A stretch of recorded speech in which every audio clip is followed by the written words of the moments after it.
बिस्मिल्लाहिर्रहमानिर्रहीम। इमरान खान के पास जहां बहुत सारी सलाहियतें हैं, वहीं पर सबसे बड़ी सलाहियत यह है कि इमरान खान ने हार मानना सीखा ही नहीं है। वो हार नहीं मानता। उसके ऊपर बहुत मुश्किल वक्त आए। उसकी जिद्दोजहद जो 22 साल पार्टी के पहले उसने की, वो सब आपके सामने है।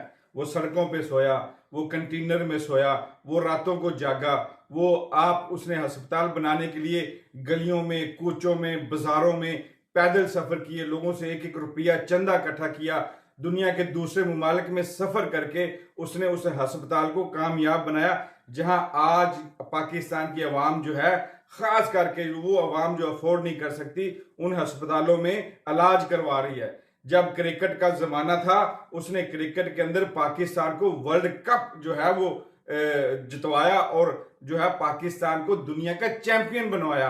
फिर सियासत में आया तो उसने सियासत में भी आकर अपना नहीं सोचा, अपनी सदारत का नहीं सोचा। अगर अपना सोचता या अपनी सदारत का सोचता तो आज आप सबको पता है, आप सबके सामने है, आप पिछली तारीखों को उठा के देख लें कि उसको कितनी डीलें मिली, उसको कितने मौके मिले, कितने चांस मिले और कितनी सहूलतें देने का उससे वादा किया गया कि सिर्फ हार मान जाओ, डील कर लो, हमारी बात मान लो।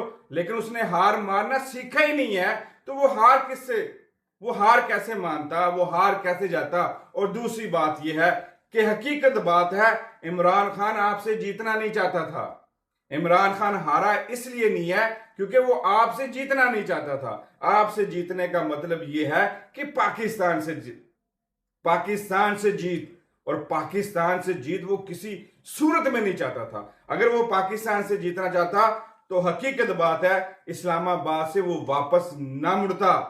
अगर वो आपसे जीतना चाहता तो अंदर बहकर इनकलाब की राहें जो सारी हमवार थी, किनारे पर इनकलाब था, आज इनकलाब आ चुका होता। और इनकलाब लाने का मतलब ये है कि आपसे जीत, और आपसे जीत का मतलब है कि पाकिस्तान से जीत। अब आपको मालूम हो जाना चाहिए, पता हो जाना चाहिए, पता लग जाना चाहिए कि इमरान खान जो है वो आपसे नहीं जीतना चाहता। उसकी सबसे बड़ी वजह यह है कि वो पाकिस्तान को हराना नहीं चाहता।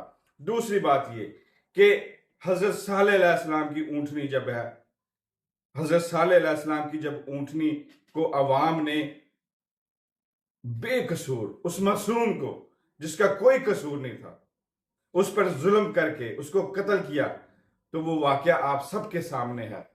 उस ऊंटनी को कत्ल करने वाले चंद लोग थे, उसको मारने वाले चंद लोग थे, लेकिन अजाब मुसल्लत किया गया था, सजा मुसल्लत की गई थी उस पूरे खिते पर।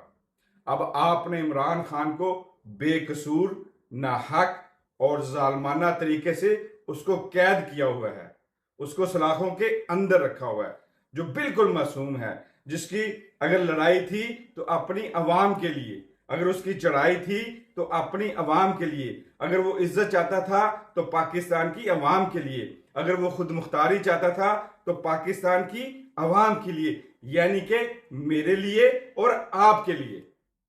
और इस कसूर में आपने जुल्म करके, आपने नाइंसाफी करके, आपने उसको नाहक और उस मासूम को सुलाखों के अंदर रखा हुआ, और वो भी 3 साल।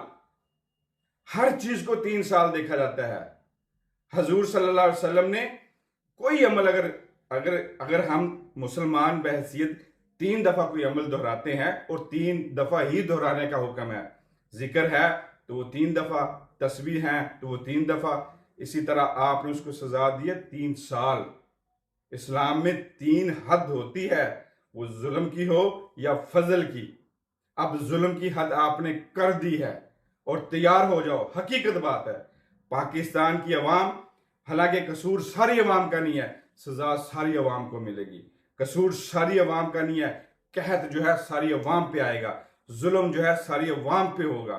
फलस्तीन में देखा, मुसलमान चुप रहे, अब मुसलमानों को हाल आप सबके सामने है, आप सबके सामने है।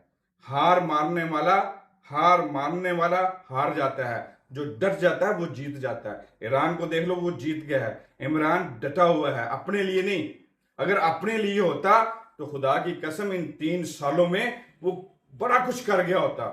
वो बड़े बड़े मुल्कों में जाके एक लग्जरी लाइफ जी रहा होता, लेकिन उस कमरे में, एक छोटे से कमरे में बंद है। आपको सोचना चाहिए, आपको सोचना चाहिए। और जिन्होंने, जिस ताकतों ने बंद किया हुआ है, वो अल्लाह से नहीं डरते, वो ट्रंप से डरते हैं। अगर वो अल्लाह से डरते होते तो अल्लाह ने साफ कहा है कि जुल्म करने वालों को मैं नहीं छोड़ूंगा, बेइंसाफी करने वालों को मैं नहीं छोड़ूंगा, और जो नहा के किसी को कैद रखता है मैं उसको नहीं छोड़ूंगा। अगर, और ये बात याद रखें कि आपको पता है कि आप उस पर एक जुल्म जो है, एक गुनाह, एक जो है उस पर इल्जाम लगाए गए हैं, उस पर आप साबित नहीं कर सके। 27-28 करोड़ अवाम जो है वो इस बात की गवाही देती है कि इमरान खान जो है वो मासूम है, वो बेगुनाह है, उसका कोई कसूर नहीं है। ना उसने रिश्वत ली, ना उसने गुनाह किया, ना उसने पाकिस्तान के खजानों को लूटा, ना उसने कोई इस तरह का जुर्म किया। अगर किया है तो साबित करो, अवाम की अदालत में साबित करो, खुदा की अदालत में भी साबित करना पड़ेगा। अगर खुदा की अदालत में साबित नहीं कर सकते, तुम ट्रंप से इतना डरते हो कि उसकी हर बात को मानते हो कि हजूर नाराज ना हो जाए, और खुदा से नहीं डरते। अगर खुदा से डरते तो उसको बेइंसाफी से अंदर ना रखते। अगर खुदा से ना डरते, खुदा के दिन के जो हिसाब वाला दिन है, यौम क़यामत, और बल्कि इसी दुनिया में जुल्म का बदला लिया जाता है। तुम्हारी नस्लों से वो बदला ना लिया जाए, तुम्हारे खानदानों से ना कहीं वो बदला ना ले लिया जाए, इस अवाम से कहीं बदला ना ले।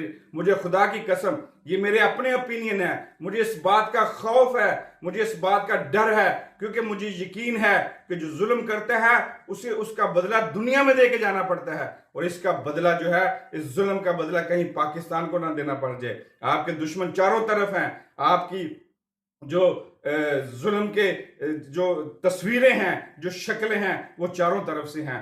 खुदा के लिए 3 साल पूरे हो गए हैं। उस मासूम को इज्जत के साथ बरी करो, और उसको अपने हक, अपने अवाम का हक, अपने अवाम की खुद मुख्तारी, अपने अवाम की इज्जत के लिए काम करने दो। उसके हैंड फ्री कर दो, उसको आज़ाद कर दो। नहीं तो खुदा के उस गजब से, खुदा के उस कहत से, खुदा के उस गुस्से के लिए तैयार रहो, वो वक्त बहुत करीब है।